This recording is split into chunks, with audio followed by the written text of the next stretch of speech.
नमस्कार दर्शक बंधु आम कार्यक्रम को आपण मानकु स्वागत। कलाकार मानक कथा भूलीगले राज्य सरकार। पूर्व सरकार समय कलाकार मानकर सम्मान दृष्टि वार्धक्य भत्ता ठारू कलाकार सहायता अधिक मिलुथिला, किंतु एबेकार नुआ सरकार कलाकार कथा संपूर्ण रूपे भूली जाइछंती। तेबे कलाकार मानक प्रति ए असम्मान एक संवेदनशील प्रसंग नुहे कि? एमिति किछि प्रसंग को नहीं साई श्री कलाकार संघ तरफ एक साधारण सभा अनुष्ठित हो जाइछि।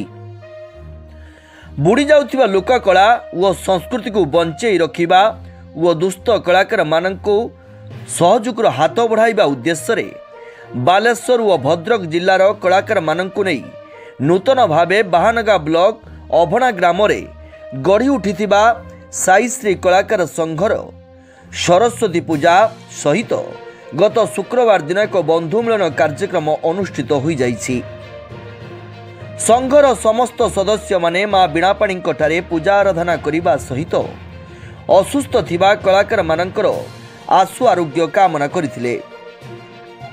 बीणापाणी महोत्सव परे परे गत शुक्रवार दिन आयोजित एक बंधु मिलन कार्यक्रम पूर्वक सभारे साई श्री कलाकार संघर सभापति श्रीयुक्त नीलांबर माझी कलाकार माने सम्मुखीन होउथिबा विभिन्न समस्या बाबद रे आलोकपात करथिले।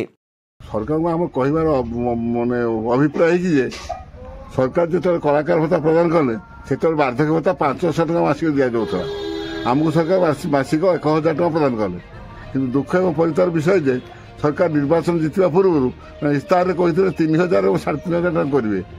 80 वर्ष ऊर्ध वयस्क वार्धक्य लोक को 3500, कलाकार 3500 प्रदान करेंगे, किंतु वार्धक्य भत्ता 3500 प्रदान कर समय आमको से 2000 टका रखी।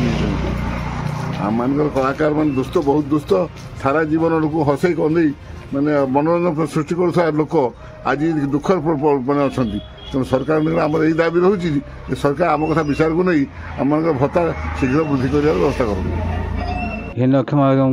जे बाध भत्ता बढ़े सरकार जे बर्तमान आम ये जो सरकार आसी नुआ सरकार जे बढ़ला पर आमर दरकार कि ना आम जे 2000 से 2000। तेणु आम दाबी करे जे सरकार आम भत्ता बढ़े आम सन्तुष्ट करूँ। आम ये चल पार्नु 80-81 वर्ष बयस है, किंतु आगुरी आमर पूर्वतन ये सरकार थिले से भत्ता प्रति कलाकार ध्यान दौले। आबे सरकार नुआ सरकार आसती आमर बाध्यता बढ़ेदेले आमर किंतु कलाकार भत्ता बढ़ेले ना। तेणु आम दाबी करुचु आम कलाकार भत्ता किसी बढ़ा जाऊ। आम एतिकरू भी चली पारन मासक औषध खर्च अन्य खर्च कोड़ो ना कि आम भत्ता बढ़ाई दि जाऊ।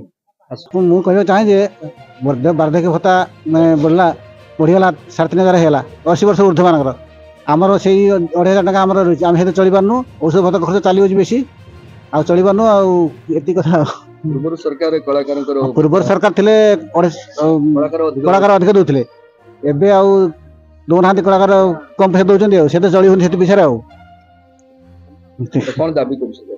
आम दाबी कर 5000 टका कलाकार भत्ता हो 80 वर्ष ऊर्ध लोक जहाँकि कलाकार माने क्षोभ प्रकाश करुछंती सरकार वास्तव में पूर्व जो सरकार थिले से कलाकार मान को प्रायोरिटी दौले, कलाकार को गुरुत्व देउथिले। वार्धक्य भत्ता ठारू से माने अधिक भत्ता पाउथिले, पाखापाखि 1000 टका डिफरेंस रहउथिला। किंतु चलित वर्ष जो एबे जो नुआ सरकार आसिले राज्य रे से कोठी ना कोठी कलाकार मान प्रति अणदेखा करिबा ये गोटे साधारण रे जन असंतोष सहित समस्त मन रे गोटे प्रश्नवाची सृष्टि करिछि। तेबे देखा बाकी रहा केते शीघ्र राज्य सरकार कलाकार मान कथा को गुरुत्व दौरान और से सम्मान उद्देश्य रे केते शीघ्र से भत्ता वृद्धि करुछंती से समय को अपेक्षा। सरकार आम कथा